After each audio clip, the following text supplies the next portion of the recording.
Hello students, स्वागत है आपका एक बार फिर से। पिछले वीडियो में हमने उत्प्रेक्षा अलंकार के बारे में जानकारी प्राप्त की। आज इस वीडियो में हम अर्थालंकार के अंतर्गत जो चौथा भेद है विरोधाभास अलंकार, उसके बारे में जानकारी प्राप्त करेंगे। ये सभी जो अलंकार आपको पढ़ाए जा रहे हैं बोर्ड परीक्षा की दृष्टि से काफी महत्वपूर्ण है, इसलिए इन अलंकारों को आप ध्यानपूर्वक पढ़िए, समझिए।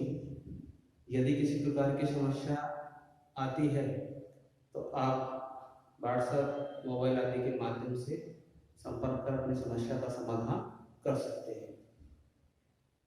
विरोधाभास अलंकार, जैसा कि हर बार आपसे कहा जाता है कि यदि किसी विषय वस्तु को समझना है तो आप उसके शब्द पर गौर कीजिए। यदि शब्द का अर्थ समझ में आ गया तो वो विषय वस्तु भी आपको समझ में आ जाएगी। यहाँ पर जो अलंकार है वो है विरोधाभास, यानी विरोध का आभास। यानी काव्य में जहां विरोध का आभास होगा वहां विरोधाभास अलंकार होगा। जैसे मान लीजिए कवि ने अपने काव्य में कोई बात कही तो हमें लगा कि ये बात तो सही नहीं है, ऐसा थोड़ी होता है। लेकिन जब कवि का आशय समझते हैं तो तुरंत वो विरोध समाप्त हो जाता है। तो यही है विरोधाभास अलंकार। परिभाषा के माध्यम से समझते हैं।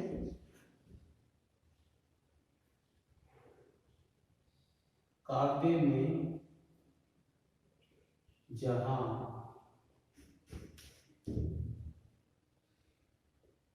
दो वस्तुओं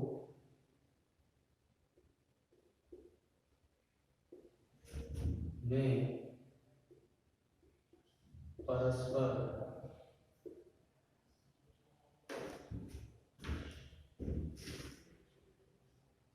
विरोध न होते हुए भी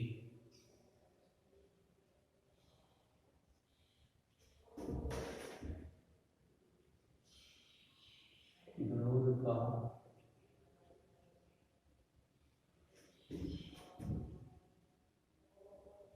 आभास होता है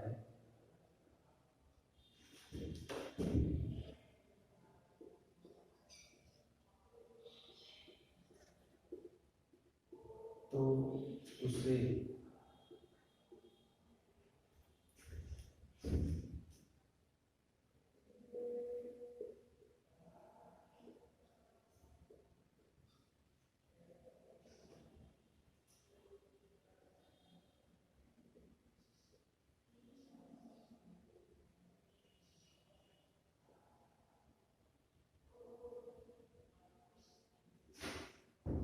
तो काव्य में जहां दो वस्तुओं में परस्पर विरोध न होते हुए भी विरोध का आभास होता है उसे विरोधाभास अलंकार कहते हैं।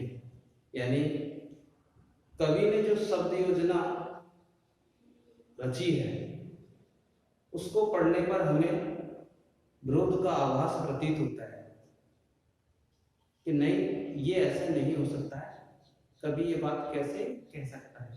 लेकिन जब हम कवि की बातों का आशय समझते हैं, उसका भाव समझते हैं, तो वो विरोध जो है समाप्त हो जाता है। उदाहरण के माध्यम से समझते हैं।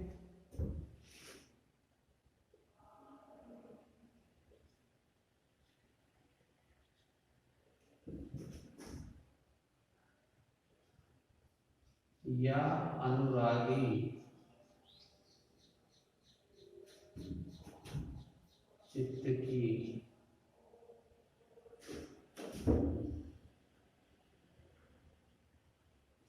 गति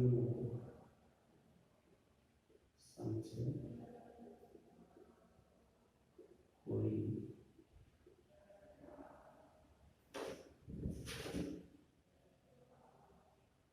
ज्यों ज्यों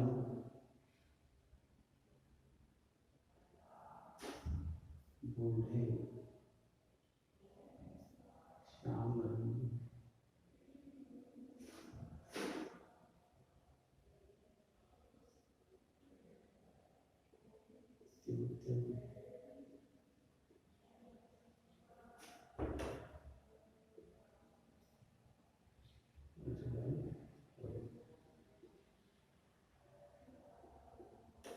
उदाहरण के माध्यम से समझिए। या अनुरागी चित्त की गति न समझे कोई, जो जो बूढ़े श्याम रंग त्यों त्यों उज्ज्वल होए। कवि ने प्रेम से युक्त मन की गति को बताया है कि प्रेम से युक्त जो मन की गति है उसे कोई नहीं समझ पाता है। जो जो बूढ़े श्याम रंग, श्याम रंग यानी कृष्ण के प्रेम में, श्याम रंग में जितना हम बूढ़े डूबते हैं त्यों तो उज्जवल होए, उतना ही उज्जवल होते हैं। अब यहाँ पर बहुत देखिए कि श्याम रंग में डूबेंगे तो उज्जवल कैसे होंगे? कृष्ण तो सामने हैं, उनके रंग में डूबेंगे तो उज्जवल थोड़ी होंगे, उनके जैसे हो जाएंगे। तो कवि ने यहाँ जो बात कही है तो शब्दों के माध्यम से तो हमें विरोध लग रहा है। श्याम रंग या काला रंग, काले रंग में डूबने पर उज्जवल नहीं हो सकते हैं, काले ही होंगे। कवि के कहने का आशय है कि कृष्ण के प्रेम रंग में डूबने पर हमारा मन पवित्र हो जाता है। तो जब हमें इस बात का पता लगता है कि कवि के कहने का मतलब ये है कि कृष्ण के प्रेम रंग में डूबने से हमारा मन पवित्र हो जाता है, तो हमारा जो विरोध है कि काले रंग में डूबने पर कोई उज्जवल कैसे हो सकता है, वो विरोध समाप्त हो जाता है। तो प्रस्तुत उदाहरण में श्याम रंग में डूबना ये विरोध का आभास है, लेकिन जब कवि का भाव पता लगता है, अर्थ पता लगता है, तो हमारा विरोध समाप्त हो जाता है।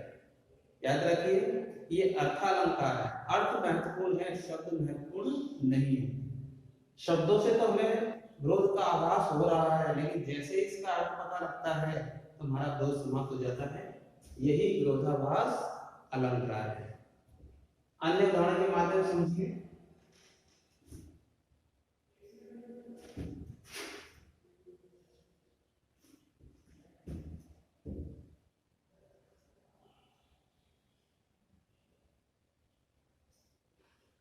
कविताओं में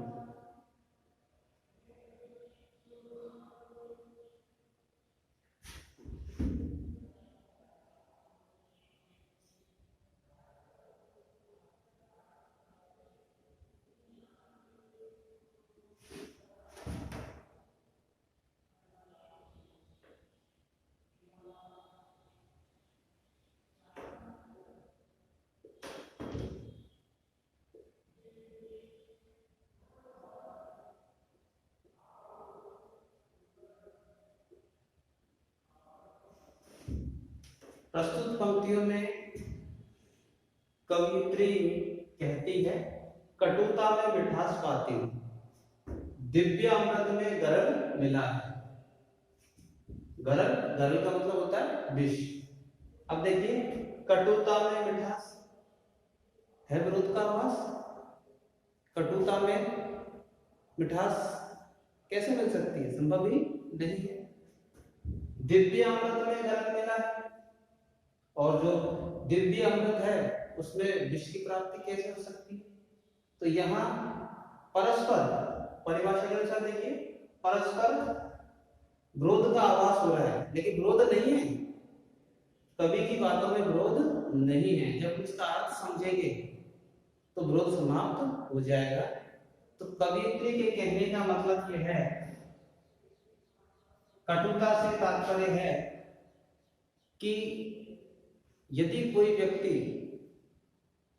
सच बोलता है, सच कहता है, स्पष्ट कहता है, तो वो हमें कड़वा लगता है, लेकिन वह जो कड़वी बात है वह वास्तव में मीठी होती है। तो यहाँ कवित्री की बातों से जो विरोध उत्पन्न हुआ वो समाप्त हो गया। हम सभी जानते हैं यदि कोई हमसे सही और स्पष्ट बात कहता है तो वो हमें कड़वी लगती है, लेकिन उनका जो परिणाम होता है वो मीठा होता है, सुखद होता है। तो कवित्री की बात बिल्कुल सही है। शब्दों से जो विरोध उत्पन्न हुआ, विरोध का आभास हुआ, अर्थ करने पर वो विरोध समाप्त हो गया। दिव्य अमृत में गरल मिला है और दिव्य अमृत में विष कैसे मिल सकता है? यह विरोध का आभास है, ऐसा नहीं हो सकता है। कवित्री के कहने का मतलब यह है, और यदि कोई हमसे मीठी मीठी प्यारी प्यारी बातें करता है तो वो हमारे लिए गरल यानी विष के समान है, वो विष देती है। तो यहाँ पर दिव्य अमृत और गरल, दिव्य अमृत में गरल का मिलना विरोध का आभास है, ऐसा नहीं हो सकता है। दिव्य अमृत में विष नहीं हो सकता है, विरोध का आभास है। लेकिन जैसे ही हमने अर्थ समझा विरोध समाप्त हो गए। तो काव्य में जहाँ दो वस्तुओं में परस्पर विरोध न होते, विरोध का आभास होता है। यहाँ कवि की बातों में कोई विरोध नहीं है, लेकिन विरोध का आभास हमें होता है शब्दों के माध्यम से। लेकिन अर्थ जब जानते हैं तो विरोध हमारा समाप्त हो जाता है। कक्षा 12 में हरिवंश राय बच्चन की कविता है आत्मपरीक्षित। वहां हमें विरोधाभास के उदाहरण देखने को मिलेंगे। एक उदाहरण आपके सामने प्रस्तुत है। मैं निज रोदन में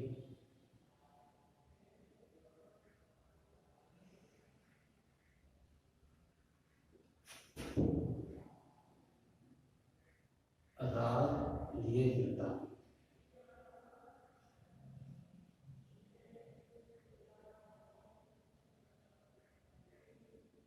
अब देखिए, निज रोदन, रोदन रोना, राग कवि जो काव्य रचना करता है, गीतों की, कविता की, वो उसके लिए ये शब्द आया है। तो कवि कहता है कि मैं अपने रोने में राग लिए फिरता हूँ, यानी कवि रोता है तो उसमें राग कैसे उत्पन्न होता है? रोने में तो राग उत्पन्न होता ही नहीं है, फिर रोने से कोई राग उत्पन्न थोड़ी होता है। लेकिन कवि के कहने का जो भाव है वो ये है कि जब वह लोगों की पीड़ाएं देखता है, दुख देखता है, उन पीड़ाओं दुखों को शब्दों के माध्यम से व्यक्त करता है, और वही राग के रूप में कविताएं, गीत आदि तैयार होती है। तो कवि का कहना बिल्कुल सही है। जब वह समाज में शोषण देखता है, अन्याय अत्याचार देखता है, तो वह कविता लिखता है, गीत लिखता है, और फिर जब हम उन गीतों को पढ़ते हैं, सुनते हैं, तो हमें बड़ा आनंद आता है। तो वो एक तरीके से राग है। कवि का रोना भी हमको राग लगता है। तो इसलिए यहाँ इस पंक्ति में विरोधाभास अलंकार है। शब्दों के माध्यम से हमें विरोध का आभास हो रहा है, लेकिन जैसे ही अर्थ पता लगता है वो विरोध हमारा समाप्त हो जाता है। तो इस प्रकार से हम विरोधाभास अलंकार को समझ सकते हैं। विरोध का आभास होगा, लेकिन अर्थ समझने का विरोध का आभास नहीं होगा। तो आशा करता हूं आपको ये विरोधाभास अलंकार समझ में आया होगा। यदि किसी प्रकार की समस्या होती है तो आप कमेंट बॉक्स में कमेंट जरूर करें। अगर कोई भी बात समझ में नहीं आती है, आप व्हाट्सएप के माध्यम से या अन्य किसी माध्यम से प्रश्न कर सकते हैं, पूछ सकते हैं। तो आज के लिए इतना ही। अगले वीडियो में फिर मिलेंगे।